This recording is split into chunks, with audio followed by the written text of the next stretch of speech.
जय हिंद एवरीवन। मेरा नाम निखिल उपाध्याय। आप मेरा चैनल निखिल उपाध्याय मीडिया देख रहे थे।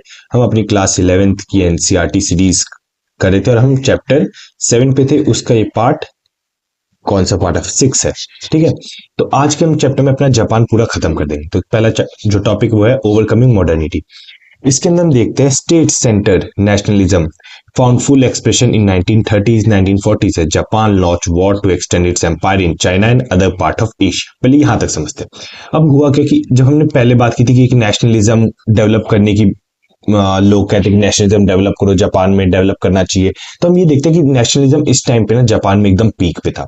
कब? 1930s एंड 1940s में। जब ये जो नेशनलिज्म एकदम पीक पे था तो हुआ क्या कि जापान ने ना वॉर लॉन्च कर दिया था। वॉर लॉन्च मतलब एक टाइप से उसने सोचा कि हम अपने टेरिटरी को एक्सपेंड करते हैं और इकोनॉमिक ग्रोथ करते हैं, अपनी मिलिट्री को और स्ट्रांग बनाते हैं। तो उन्हें क्या कि वॉर शुरू कर दी थी। किसके अगेंस्ट? चाइना और अदर पार्ट ऑफ एशिया, जिसमें रशिया आ गया। ठीक है, उसके अलावा कोरिया वगैरह, इन सबसे क्या था, जापान ने वॉर करनी शुरू कर दी थी और उनके टेरिटरी को कैप्चर करना शुरू कर दिया।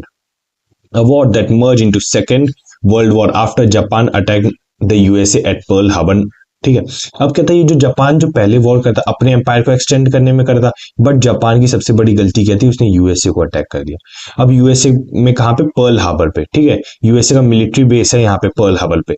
तो यूएसए कह रहा है यार तुमने मुझे क्यों अटैक किया, अब मैं क्या है जो तुम्हारे साथ अब लड़ने वाला हूं। तो यहाँ पे हम सेकेंड वर्ल्ड वॉर में देखते हैं कि कैसे यूएसए जापान के अगेंस्ट लड़ रहा होता है। मतलब उस टाइम पे यूएसएसआर होता है, जो कि आप रशिया कहते हो बट यूएसआर अलग चीज होती है। ठीक है, यूएसआर प्लस यूएसए हो गया। और अगेंस्ट में कौन थे? जापान, जर्मनी, नाजी जो हिटलर्स वगैरह थे। ठीक है, हिटलर जिसे हम कहते हैं। ठीक है, ये अगेंस्ट में थे वर्ल्ड वॉर टू में। और भी सारे अलायंस थे छोटे छोटे। तो अगर आप जैसे 12th में जाओगे तो आप पॉल साइंस पढ़ोगे तो वहां पे आपको समझ आएगा कैसे वर्ल्ड वॉर हुआ था, कैसे कोल्ड वॉर शुरू हो गए थे। तो इसमें आपको डिटेल में ये चीज बताई जाएगी जो मैंने आपको थोड़ा सा ब्रीफ में यहाँ पे बता रखा है। अब हुआ क्या?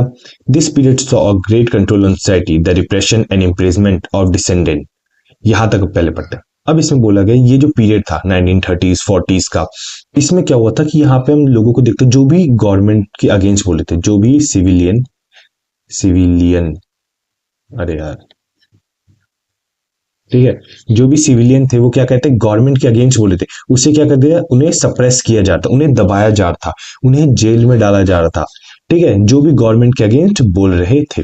As well as the formation of the patriotic society, many of them women organization to support the war. अब कहता है इस टाइम पे जो लोग थे, जो पेट्रियोटिक सोसाइटी मतलब कि हम कहते हैं कि जो एक टाइप से अलग अलग सोसाइटीज जापान के अंदर क्रिएट हो रही थी, जो जैसे कि विमेंस की यहाँ पे ऑर्गेनाइजेशन की बात की गई है, जो सब वॉर को सपोर्ट करे थे, तो उनसे हेल्प ली जाती। तो इस टाइप पे हम देखते हैं कि अलग अलग अपने अपने रीजन पे छोटी छोटी ऑर्गेनाइजेशन डेवलप होती है, छोटी छोटी सोसाइटीज डेवलप होती हुई हमें देखने को मिलती है।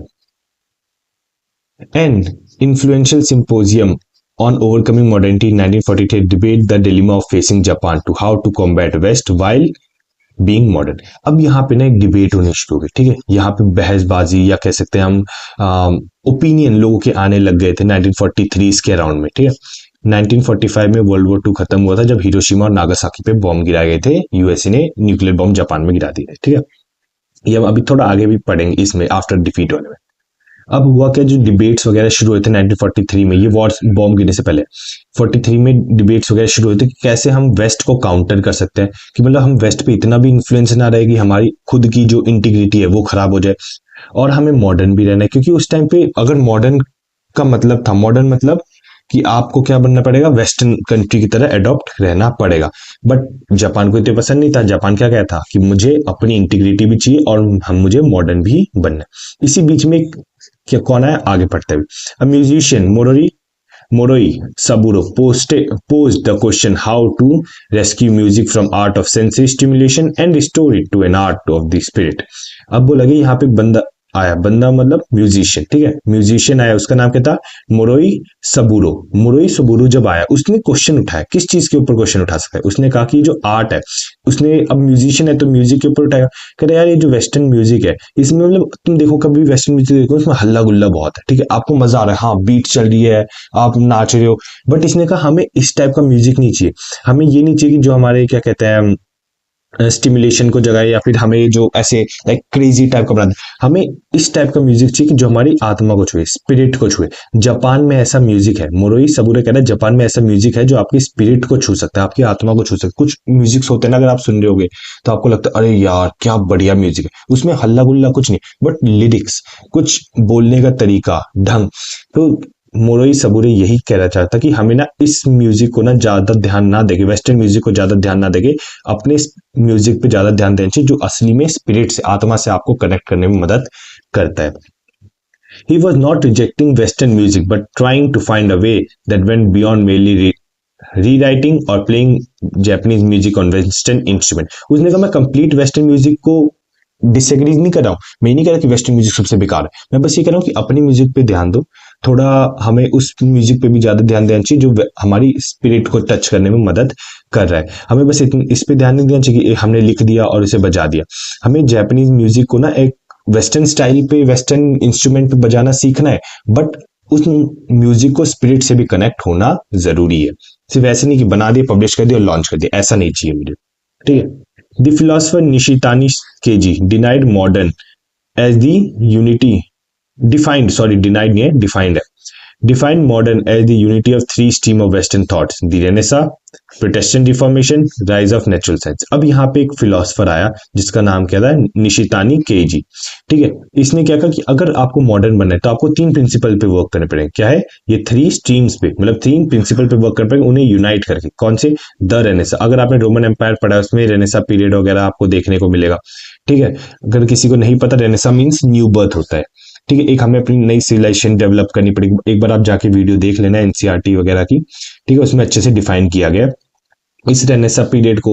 और प्रोटेस्टेंट रिफॉर्मेशन, प्रोटेस्टेंट रिफॉर्मेशन क्या था ये भी आप पढ़ोगे जब ठीक है, जब वहां पे प्रोटेस्ट वगैरह शुरू होने लगे थे गवर्नमेंट के अगेंस्ट पे, चर्च के अगेंस्ट पे, थोड़ा नोबल्स के अगेंस्ट पे, उस टाइम के पीरियड को बोला गया प्रोटेस्टेंट रिफॉर्मेशन। ये आपके पास्ट चैप्टर्स के, पुराने चैप्टर्स के, तो एक बार देख पढ़ लेना उसे अच्छे से। And rise of natural science, जब कोई बंदा साइंस को ज्यादा डेवलप करने में मदद करेगा, कि जैसे नेचुरल साइंस मतलब कि नेचर से कनेक्ट होती हुई जो साइंस है, उन चीजों को अगर हम ज्यादा और तवज्जो दे और क्या कहते हैं उसे डेवलप करने में मदद करे, तो हम अपने आप को मॉडर्न कह सकेंगे। मतलब हमें पहला रेनेसा पे फोकस करना है, दूसरा प्रोटेस्टेंट रिफॉर्मेशन पे, और नेचुरल साइंस पे फोकस करना है। ये तीन चीजें अगर हमारे पास आ गई, इन्हें हम क्लम्स कर ले, मतलब एक साथ कर ले, तो हम ये कह सकते हैं कि हम डेवलपमेंट, हम मॉडर्निटी की राह पे जाते हुए दिख रहे हैं। He argued that Japan moral energy, a term ठीक है, had helped it to escape colonization and it was the duty to the established new order, a great eastern Asia. उसने कहा जो हमारी मॉरल एनर्जी थी कि हमें अपने जो चीजें हैं, हमें अपने कहते हैं ग्राउंड को नहीं छोड़ना है, वो जो चीजें थी उनने हमें हेल्प की है, किस वजह से, कॉलोनाइज होने से।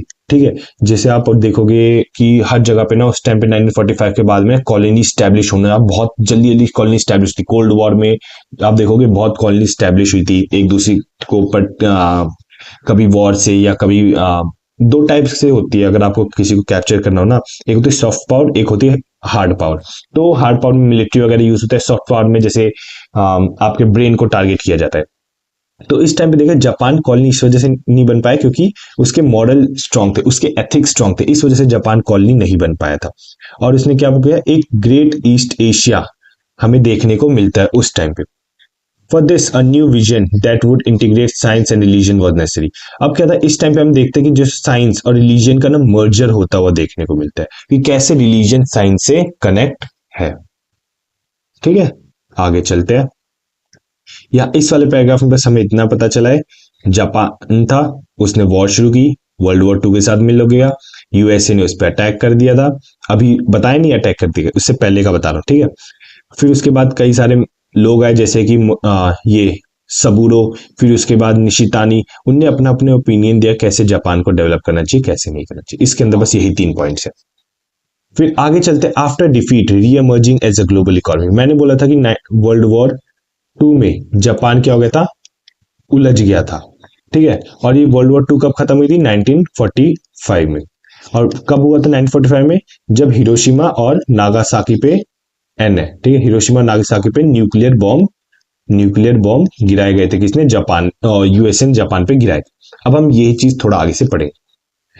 Japan attempt to crave out colonial empire ended with the defeat by the allied forces. अब क्या था, जापान जो था वो कहता कि हमें अपने कॉलोनियल एम्पायर बनाना है, बट उसे क्या हाथ लगा, डिफीट हाथ लगा। कैसे, जो एलाइड फोर्सेस थी, एलाइड फोर्स कौन सी, वही यूएसएसआर एंड यूएसए वाली, ठीक है। ये जो एलाइड फोर्सेस थी इनने क्या किया, जापान जर्मनी इन सबको हरा दिया गया।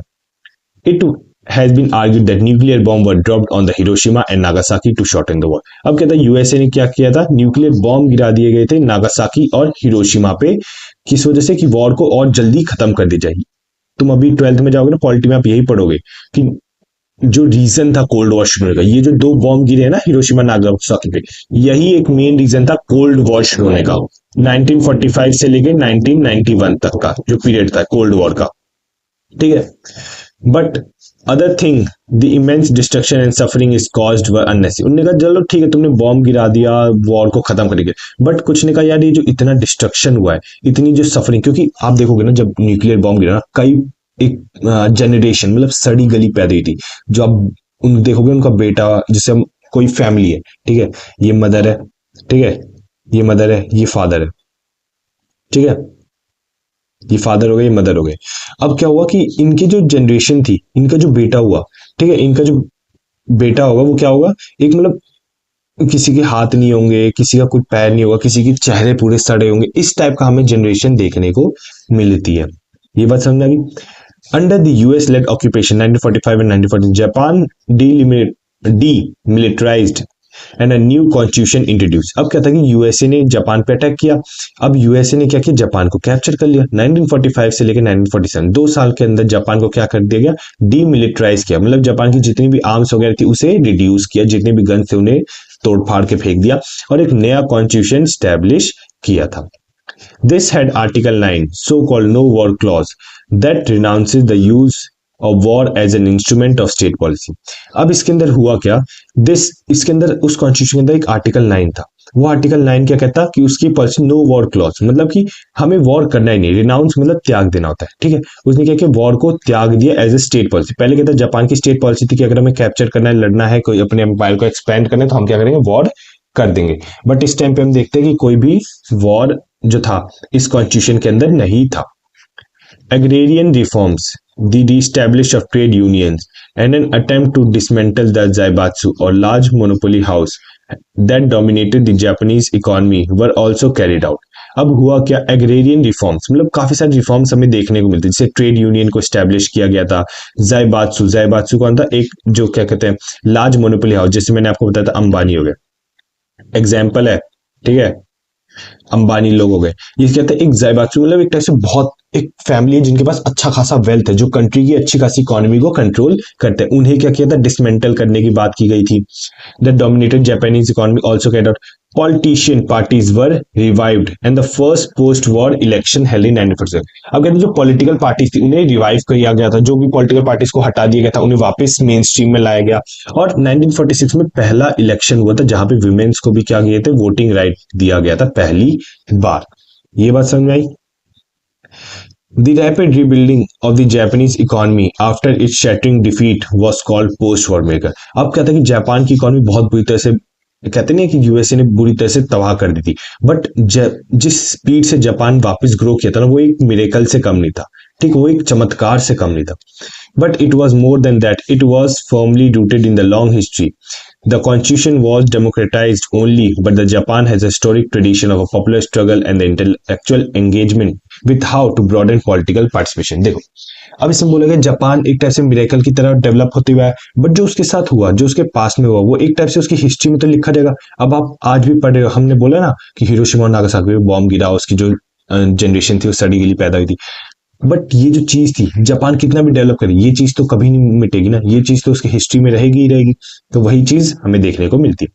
ये जो नया कॉन्स्टिट्यूशन था, कॉन्स्टिट्यूशन वाज डेमोक्रेटाइज, एक नया कॉन्स्टिट्यूशन मतलब आजादी थी, मतलब एक फ्रीडम था। ये नहीं था कि सिर्फ किंग का ही रूल है, पूरा का पूरा किंग जो मिलिट्री को इधर लड़ा है उधर है। एक डेमोक्रेटाइज कॉन्स्टिट्यूशन हमें देखने को मिलता है। बट जो जापान की हिस्ट्री है, ठीक है, अभी जापान में अच्छा चल, बट जापान की हिस्ट्री में देखेंगे हम उसे स्ट्रगल देखने को मिलता है, ठीक है। इंटेलेक्चुअल एंगेजमेंट मतलब लोग जो है आपस में एक डिबेट टाइप का देखने को मिलता है कि जापान को ये करना चाहिए नहीं करना चाहिए। एक टाइप से जो भी जापान में पीछे जो उनका स्ट्रगल था वो जापान की हिस्ट्री में रहेगा, बेशक जापान आज कितना भी अच्छा क्यों ना देखने को मिले। The social cohesion of the pre-war years was strengthened, allowing for a close working of government, bureaucracy and industry. एक social cohesion जो देखने को मिल, जो pre-war years मतलब वॉर से पहले जो एक कॉम्बिनेशन देखने को मिलता है कि जो सब थे एक साथ वर्क कर रहे थे, वही कॉम्बिनेशन हमें आज भी देखने को मिल रहा है कि गवर्नमेंट जो है ब्यूरोक्रेसी के साथ अच्छे खासा वर्क कर रही है और इंडस्ट्री भी है। ये तीनों क्या है, गवर्नमेंट, ब्यूरोक्रेसी और इंडस्ट्री, ये तीनों आपस में लिंक और एक दूसरे को सपोर्ट करते हुए वर्क कर रहे थे। US support as well as the demand created by the demand created by Korea and Vietnamese war helped in Japanese economy। इस टाइम सिर्फ जापान में ही वॉर नहीं होती, कोरिया, वियतनाम, इन सब जगह पे भी वॉर हो रही थी, जिनकी वजह से जापान ने क्या किया, अपनी इकोनॉमी को डेवलप करने में मदद किया। उन्हें आर्म्स भेजे, ठीक है, आर्म्स भेजे, बंदूकें वगैरह, ये सब, उन्हें मिलिट्री का सपोर्ट दिया, ठीक है। ये सारी चीजें जो थी उसकी वजह से क्या हो, जापान में इकोनॉमिक बूम हमें देखने को मिलता है। In 1964, Olympic held in Tokyo marked the symbolic coming age. अब कहते हैं 1964 में क्या होता, टोक्यो में ओलंपिक हुआ। देखो 1945 में हिरोशिमा नागासाकी पे बॉम्ब गिरा, 1964 में उनने क्या किया, ओलंपिक होस्ट कर दिया। ओलंपिक यार इंडिया ने आज तक होस्ट नहीं किया है।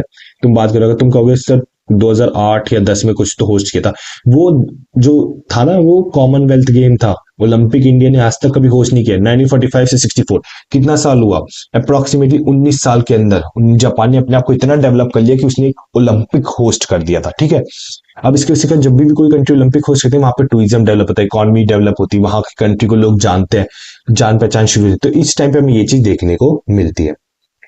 In much of the same way the network of high speed shinkansen और बुलेट ट्रेन स्टार्टेड 1964। अब देखो 1964 में टोक्यो का ओलंपिक भी होस्ट किया, 1964 में बुलेट ट्रेन भी स्टार्टेड कर दी, और जो 200 माइल्स पर आवर की स्पीड से चलती है। 200 माइल्स कितना, 1.6 kilometre is equal to 1 mile, ठीक है। तो देखो कितनी तेज स्पीड से एक घंटे में जो थी बुलेट ट्रेन चली थी। आज के टाइम में हम देखें 300 माइल पर आवर की स्पीड से हमें ट्रेन देखने को मिलती है।